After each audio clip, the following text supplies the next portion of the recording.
Hello, everyone. Good morning. My name is Holly Hartman, and I am a business and relationship coach. And I am so glad that you're here with me today on day four of the 7-day no complaining challenge. I am so proud of you. I've seen a lot of your feedback in my groups and what you've shared with me in personal messages about how this has brought awareness around how much you were actually complaining, or maybe your coworkers. And I know a lot of people brought this to their work or to their families, and they're challenging each other, and that is beautiful. I love that. And so I'm really hoping that you're finding value in this simple challenge of just bringing awareness around how we're complaining, how we're showing up in the world. And this isn't about feeling shame or guilt about what we did before this, but it's just to bring awareness, because oftentimes we have no clue that we're complaining that much. So if at the beginning of this you were complaining 30 times a day and you've got it down to 5 times a day, I want to celebrate you. I've seen a couple of people drop off. They're like, this is too much. Please don't let this be too much. If nothing else, let it be a tool for you to become aware. And I've heard so many people say they've been able to reframe their thoughts and catch themselves before it came out of their mouth. That's a success. So are you doing your daily gratitudes? Are you showing up with an elevated energy? Because when we do that first step, we're already in elevated energy. So we are less likely to already get in that place that might be the trap that we would get into for complaining. Now, I'll say, on the way, I went to a networking meeting yesterday. On the way there, it took me an hour and 15 minutes. It normally takes me 35. I noticed this one person came in front of me, and I went towards my complaining. And after it, I caught myself. I'm like, I'm even doing this challenge. So we're not perfect. This is not about perfection. So release that and just embrace the fact that you have some self-awareness. And I'm just super proud of you. And so hello, everybody that's here. Super grateful for you. So today I'm going to be talking about 5 easy ways to deal with chronic complainers. Because this is what I noticed when I started talking about this challenge. A lot of people talked about the family members or the caregivers or the coworkers or different people in their life that were chronic complainers. And we may not have the tools on how to do that. You may leave those situations where you're completely drained, and maybe you might consider them energy vampires, but you want to help them. You see hope in them, but they can't get out of their own way. Now, at the beginning of the challenge, I also said we don't need to be the no complainer police. We don't need to point out and say, oh my gosh, you're complaining. That's not what this is about. But I'm going to give you some tools on how to navigate if you are dealing with chronic complainers in your life. So the first one is listen first. Just stop and listen. Because oftentimes especially if we've been around chronic complainers, we already know what's coming out. And for those people, oftentimes they just want to feel heard. They probably have never really felt heard or seen before without judgment. So first, just listen first.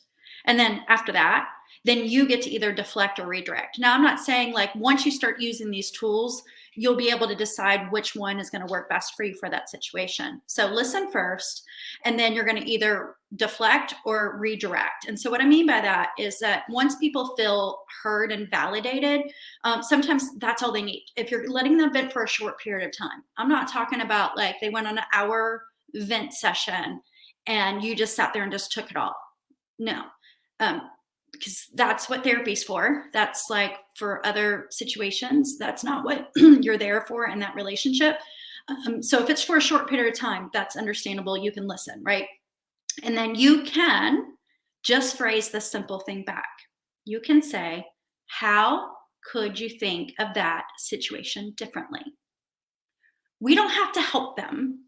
We don't have to give them solutions. We don't have to create that thing for them, because sometimes that's the thing they're trying to get that attention. You can redirect them and ask them these questions, and I'll post these in the group as well. So the question again is, how could you think of that situation differently? Thank you for posting that, Andrea. I really appreciate it. Yes, how can you think of that situation differently? Is a great, like, they hear, I hear you. Thank you for sharing that. But let me ask you, how could you handle that situation differently? And then it gets them to pause and then just stop talking. You don't have to make the solution for them. Allow them to come up to that solution on their own, right?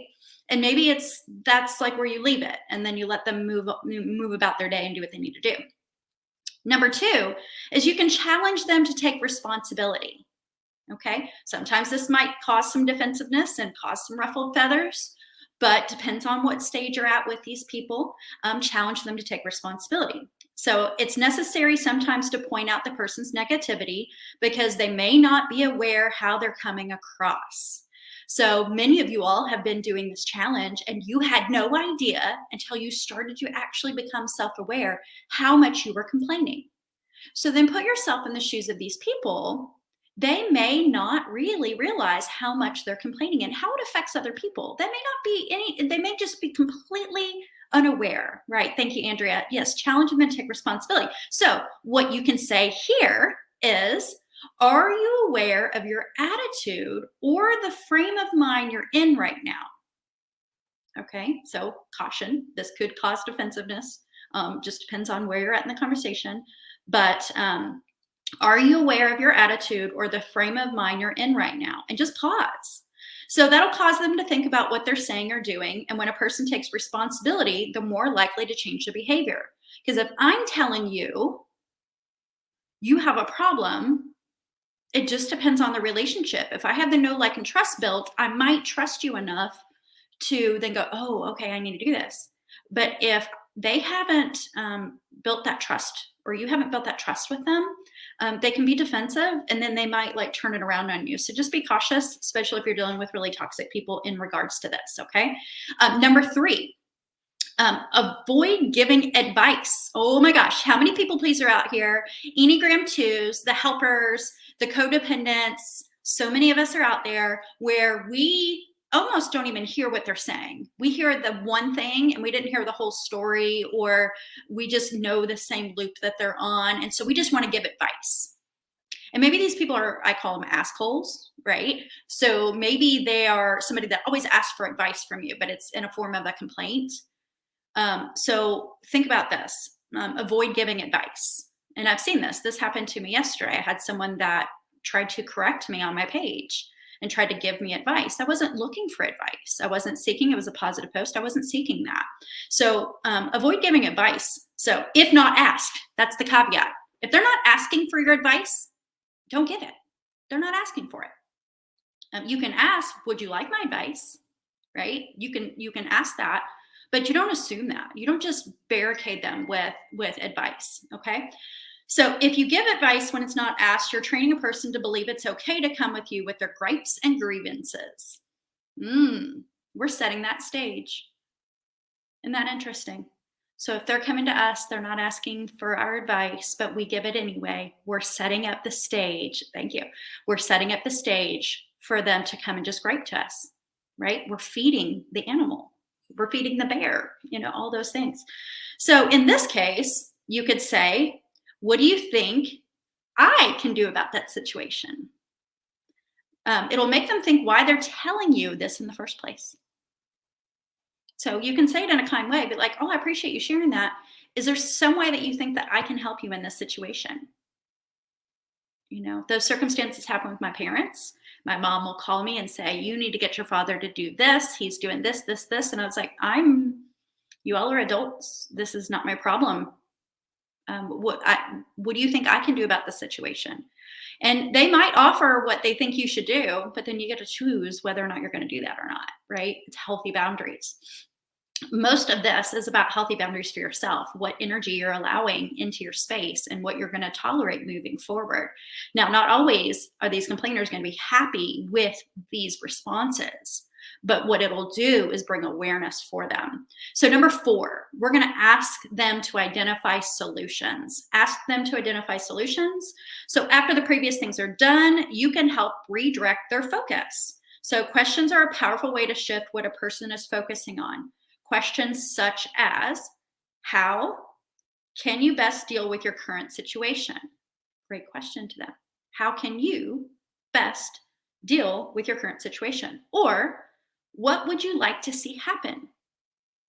Oftentimes, we may have visions of like, okay, they said this complaint, I know me, I would want this to happen, but that may not be their reality. You may be making assumptions about what they actually want to happen in this situation, right? So when you ask that, it also gives you answers too. What would you like to see happen? It'll help them think about solutions. Because if we are complaining and venting and we're doing it to get to a solution, then it might be okay to do that in that moment. But if we're chronic complainers, we're not always looking for solutions. Okay. And number 5, you're going to set clear boundaries and expectations. Yay. Right? If a person continually complains to you and know that it's affecting you, then you must protect yourself. This is you. We can only change our own thoughts and our own actions. We cannot change anybody else, right? So then boundaries are what we're going to do. So a statement that can help you is, if you think there's something I can do about your situation, only then should you raise it with me. Otherwise, please do not complain to me because I'm not interested. Ooh, could you imagine yourself saying that? But how powerful that'll feel for you when you actually get to hold your own boundaries. So I'm going to say it again. If you think there is something I can do about your situation, only then should you raise it with me. Otherwise, please do not complain to me because I'm not interested or I can't help you. Right? So people only complain to those that promote it or allow it. Ooh, right? We're allowing this space to happen. If we're around chronic complainers, there is an element here that we are allowing. We actually get something out of it too. Eek. Humbling, right? So complainers seek validation or sympathy. If not managed well, it can become annoying and disruptive. Complainers are not bad people. However, they need to be made aware of their actions. Otherwise, they will continue to behave in the same manner. Having the ability to handle chronic complainers well will allow you to remain in a healthy, positive attitude. So the action step here is, next time someone complains to you, use the ideas suggested that I've shared and to help them become aware of their behavior and to guide them to deal with their situations better, right? So hold ourselves accountable, help asking questions that bring them back to the solution.